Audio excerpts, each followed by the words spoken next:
Hello everyone, સ્વાગત છે microprocessor and microcontrollers લેક્ચરની અંદર.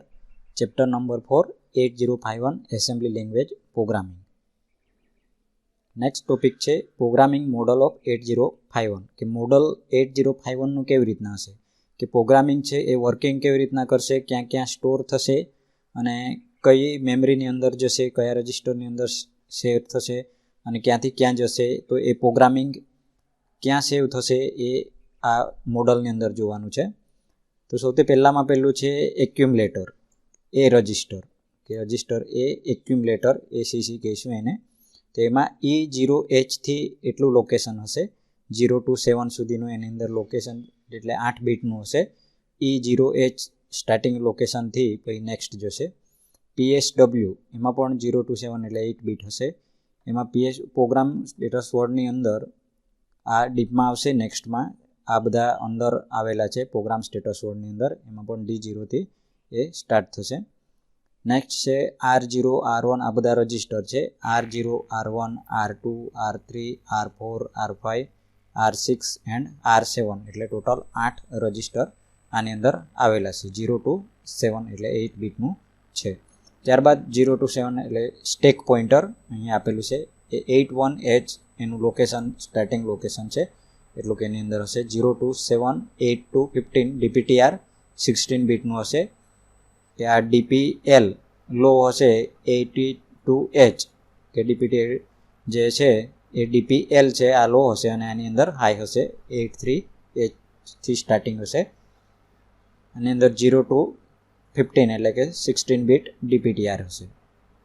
ત્યારબાદ પ્રોગ્રામ કાઉન્ટર છે 0 to 15 એટલે 16 બીટનું પ્રોગ્રામ કાઉન્ટર હશે. તો હવે એક એક જોઈએ આપણે એની અંદર કેવી રીતના વર્કિંગ કરતું છે.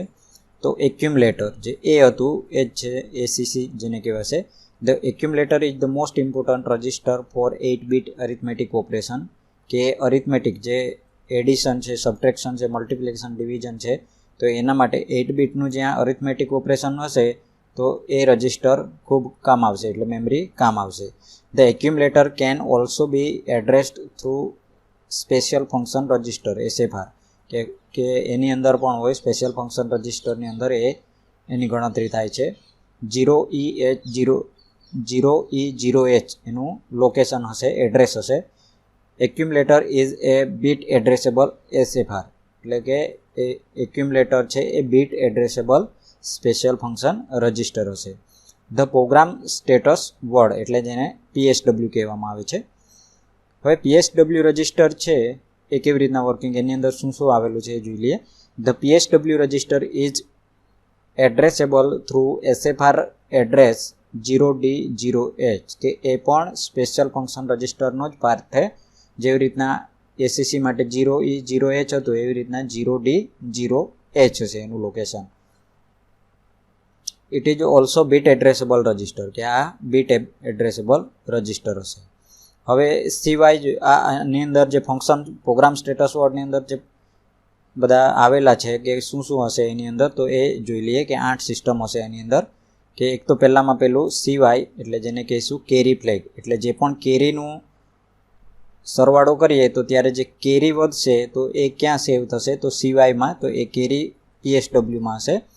પછી નેક્સ્ટ છે AC એટલે ઓક્ઝિલરી કેરી, કે ઓક્ઝિલરી કેરી ફ્લેગમાં કેરી સેવ થશે અને ઓક્ઝિલરી કેરીની અંદર એ કેરી પછી ટ્રાન્સફર થશે. F0 general purpose flag, F0 છે જનરલ પર્પોઝ ફ્લેગ હશે. પછી RS1 register bank select flag, RS0 register bank select flag, એટલે 0 અને 1 ને એ અલગ અલગ છે. OV overflow flag, F1 general purpose flag, પછી પેરિટી ફ્લેગ P, એટલે એ બધા પ્રોગ્રામ સ્ટેટસ વર્ડની અંદર એના પાર્ટ છે. રજિસ્ટર્સ R0 to R7 એટલે 8 register assist the 8051 intermediate register during calculation. The register are part of internal RAM memory, કે આ 8 કે રજિસ્ટર 8051 ની અંદર આવેલા હશે એ RAM મેમરી, ઇન્ટરનલ રેમનો એક ભાગ હશે.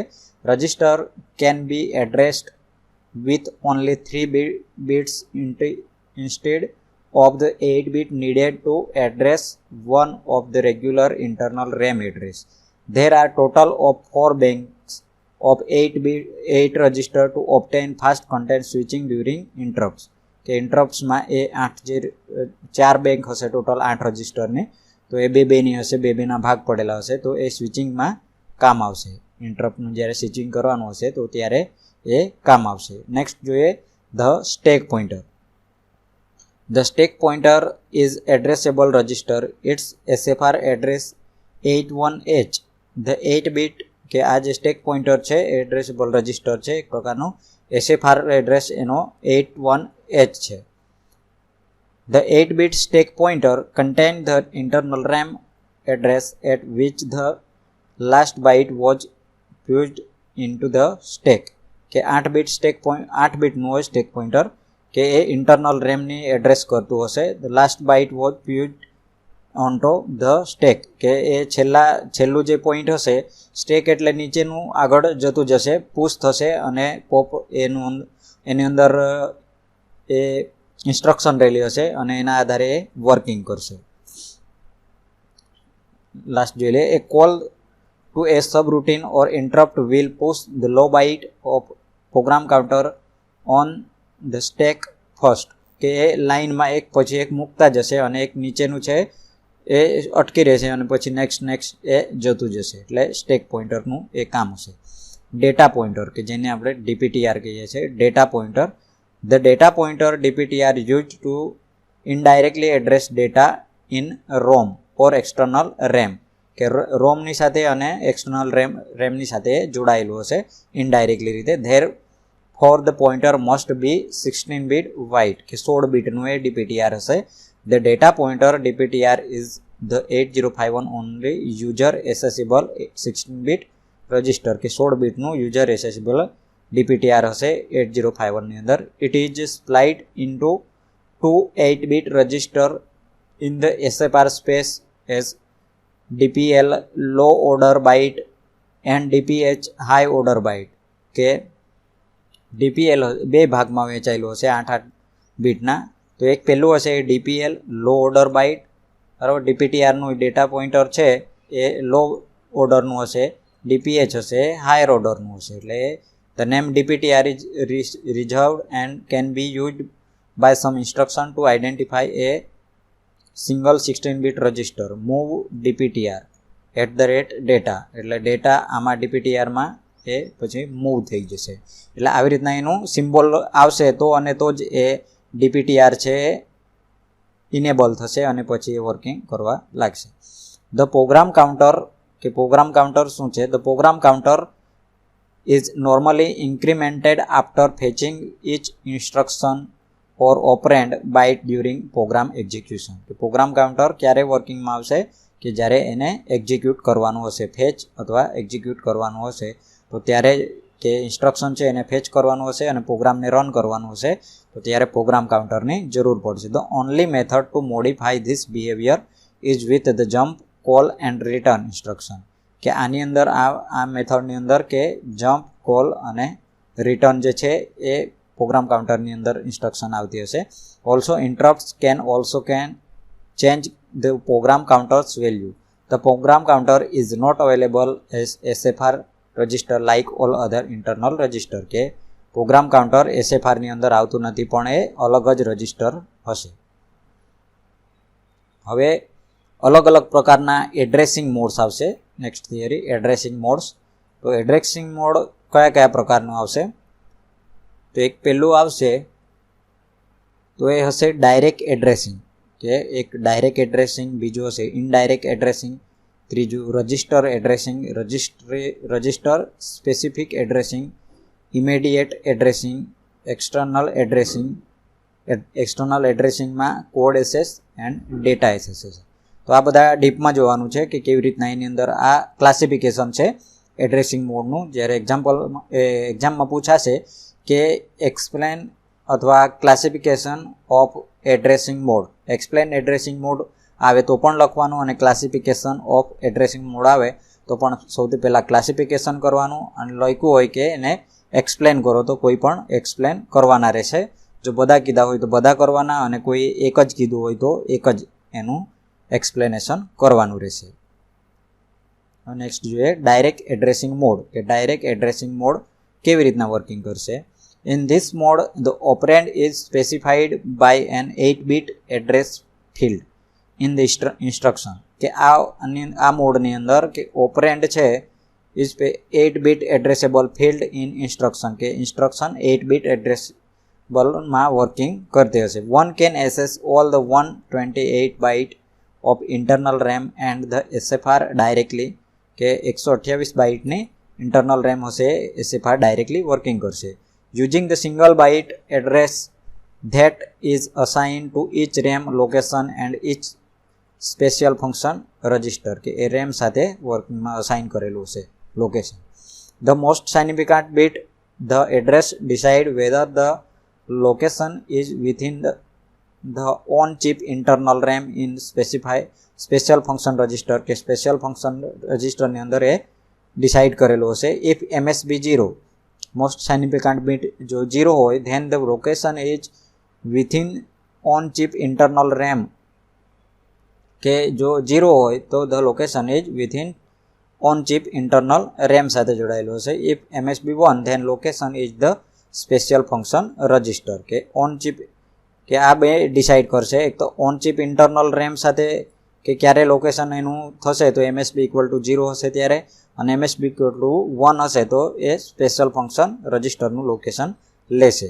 The internal RAM uses address from 00H to 7FH to address each byte. The SFR address are from 80H to FFH ની અંદર એ જોડાયેલું રહેશે કે 80H થી FFH માં એ જોડાયેલું રહેશે. હવે એક્ઝામ્પલ એના જોઈ લે કે 40H થી A move 40H to A કે 40H જે કે આવી રીતના છે copy the data address 40H into register A કે 40H ના ડેટા કોપી ક્યાં થઈ જશે એ રજિસ્ટરની અંદર. પછી બીજું એક્ઝામ્પલ છે 14H કે 14H જે આવ્યો એ R0માં કોપી થઈ જશે કે R0 એક રજિસ્ટર છે તો એની અંદર R0માં copy the contents memory location 14H to register R0 of the selected bank કે R0 બેંક છે તો એની અંદર 14H છે કોપી થઈ જશે. તો આ સિમ્પલ ડાયરેક્ટ એડ્રેસિંગ મોડ છે કે અહીંયાથી ડાયરેક્ટલી એ એડ્રેસ થઈને કોપી ડાયરેક્ટલી રજિસ્ટરમાં થઈ જશે. હવે નેક્સ્ટ છે indirect addressing mode. In this addressing mode the instruction specified register which contain address of an operand. The register holds the actual address that will be used in the data move operation. This address may be 8-bit or 16-bit address. The R0 and R1 of each register bank can be used an index pointer register R0 and R1 point to contain in the RAM કે આ 8 બીટનું હોઈ શકે address અથવા 16 બીટનું હોઈ શકે અને આની અંદર બે રજિસ્ટર યુઝ થઈ શકે R0 અથવા R1 કોઈ પણ એક બેંક યુઝ થશે.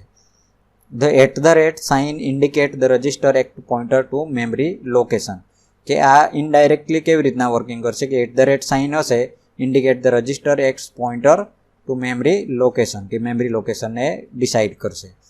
એક્ઝામ્પલ તરીકે R1 કે copy the content memory location was address is specified in R1 register of selected bank to the accumulator કે R1 બેંકનું કે જે ડેટા છે એ કોપી ક્યાં થઈ જશે કે R1 બેંક આખી એ A1માં જઈને એ શેર થઈ જશે. એટલે લોકેશન છે copy the content of memory location કે એ કોપી કરશે મેમરી લોકેશનને whose address is specified in R1 bank કે R1 બેંકની અંદર જે મેમરી લોકેશન હશે R1 રજિસ્ટરની અંદર તો એ સિલેક્ટેડ બેંકની અંદર કે એ બધા જે કોપી કરેલા મેમરી લોકેશન છે એ ક્યાં જતા રહેશે બધા એ એક્યુમ્યુલેટરની અંદર એટલે એ રજિસ્ટરની અંદર બધા જતા રહેશે. બરાબર. તો આ R1 ઇનડાયરેક્ટ એડ્રેસિંગ મોડ છે. મેન બે આપણે શીખી ગયા કે ડાયરેક્ટ એડ્રેસિંગ મોડમાં કેવી રીતના હશે અહીંયાથી ડાયરેક્ટલી ડેટા છે રજિસ્ટરમાં કોપી થઈ જશે અને ઇનડાયરેક્ટ એડ્રેસિંગ મોડમાં કેવું હશે કે અહીંયાથી એ આખું મેમરી લોકેશન હોય કે આ કોઈ એક રજિસ્ટર બેંક જ હશે. રજિસ્ટર બેંક સીધી સિલેક્ટ થશે ને @ છે અહીંયા કોઈ ડેટા નથી શેર થતા ડેટા સાથે મેમરી લોકેશન આખું કે એનું શેર થઈ જતું છે, એટલે આ અને આ પછી સરખું જ થઈ જશે. જ્યારે કોઈ ડેટા ડાયરેક્ટલી અહીંયા લઈ જવાના હોય તો મૂવ એ એટલે મૂવ થઈ જશે, તો ત્યાં સીધા એ કોપી થઈ જશે ડેટા. પણ તો આ બંનેમાં ફરક છે ડાયરેક્ટ અને ઇનડાયરેક્ટ એડ્રેસિંગ મોડની અંદર. હવે નેક્સ્ટ એડ્રેસિંગ મોડ છે એ આપણે નેક્સ્ટ લેક્ચરમાં જોઈશું. આભાર.